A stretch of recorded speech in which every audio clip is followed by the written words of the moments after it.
नमस्कार दोस्तों, the Hind mail में आपका स्वागत। एक और देश कोरोना की दूसरी लहर की जद में है और दूसरी ओर कोरोना वैक्सीन पर बहस छिड़ी है, सियासत हो रही है। अखिलेश यादव इसे बीजेपी वैक्सीन बता रहे हैं तो एक वर्ग इसे देसी वैक्सीन बताकर मुखर है। उधर सीरम इंस्टीट्यूट ऑफ पुणे को भी कटघरे में खड़ा किया जा रहा है। वैक्सीन की कमी के आरोपों के बाद इसके फार्मूले को एक्सचेंज करने की बात भी हो रही है। इतने सारे विवादों के बीच यह जानना दिलचस्प होगा कि इतने कम समय में आखिर भारत में वैक्सीन तैयार कैसे हुई। महामारी के बीच यह किसकी रणनीति, विजन और अंतक प्रयासों का सुफल है।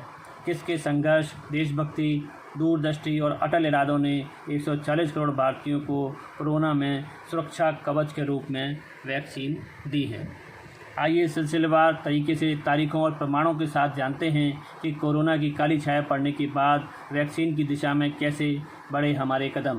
पिछले साल अप्रैल 2020 में ही केंद्र ने वैक्सीन के लिए टास्क फोर्स का गठन किया ताकि जल्द से जल्द भारतवासियों को वैक्सीन मिल सके। 5 मई 2020 वैक्सीन टास्क फोर्स की बैठक हुई। भारत में ही वैक्सीन निर्माण का फैसला हुआ। वैक्सीन निर्माण की सारी बाधाओं को हटाने का भी रास्ता साफ किया गया। कच्चे माल और जरूरी नियमों के पालन के लिए दूसरे राष्ट्रों और वैश्विक संस्थानों से बातचीत का दौर भी शुरू हुआ। 17 मई 2020 अप्रूवल या अन्य किसी तरह की बाधाएं वैक्सीन के रिसर्च और उत्पादन में रोड़ा न डाल सकें, इसके लिए पूरा सिस्टम दुरुस्त किया गया। वैक्सीन उत्पादक और रिसर्च कंपनियों की सारी परेशानियों को दूर करने के लिए प्रधानमंत्री नरेंद्र मोदी ने सब कुछ सीधा अपने हाथ में ले लिया। पैंडेमिक के इस मुश्किल समय में भी भारत की फार्मा इंडस्ट्री ने 150 से अधिक देशों को जरूरी दवाइयां भेजी हैं। विश्व के सबसे बड़े वैक्सीन उत्पादक देश के तौर पर आज मैं वैश्विक समुदाय को एक और आश्वासन देना चाहता हूं। भारत की वैक्सीन प्रोडक्शन और वैक्सीन डिलीवरी क्षमता पूरी मानवता को इस संकट से बाहर निकालने के लिए काम आएगी।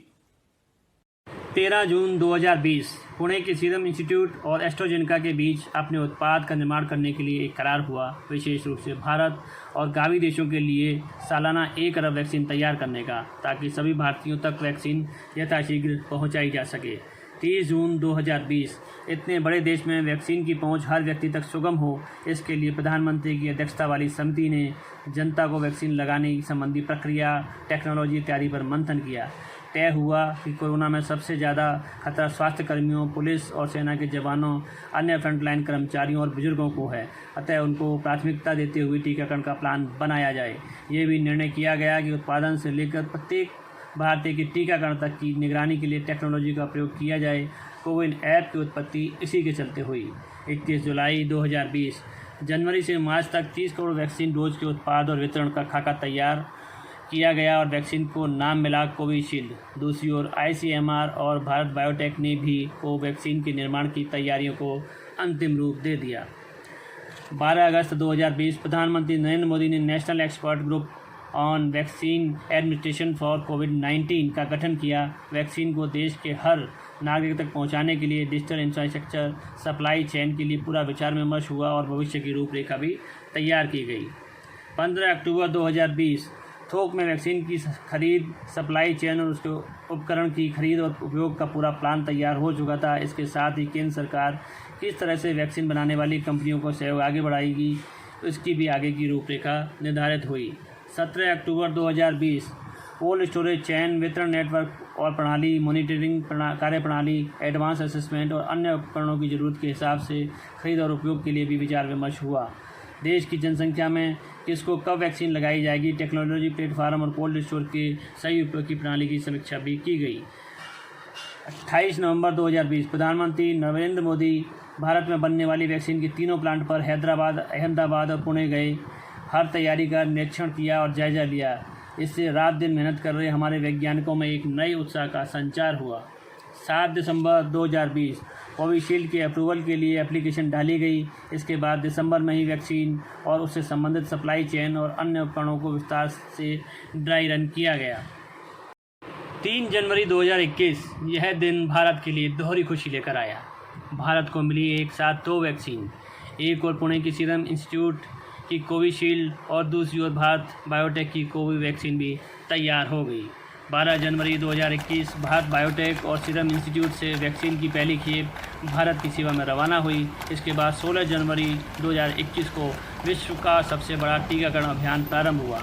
टीकाकरण में प्राथमिकता स्वास्थ्य कर्मियों, पुलिस, आर्मी वालों एवं अधिक आयु वाले भारतीयों को दी गई।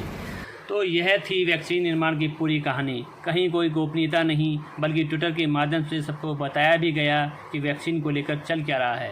प्रधानमंत्री ने सारी कमांड अपने हाथ में रखी। एक और पिछले साल जब देश महामारी की पहली लहर से जूझ रहा था, उसी बीच में हमारे वैज्ञानिक देशवासियों के लिए वैक्सीन तैयार कर रहे थे। ऐसे में विपक्षी दलों का यह कहना कि प्रधानमंत्री सिर्फ वैक्सीन उत्पादन करने वाले संस्थानों में गए और बस फ़ोटो खिंचाई, कहाँ तक न्यायसंगत है?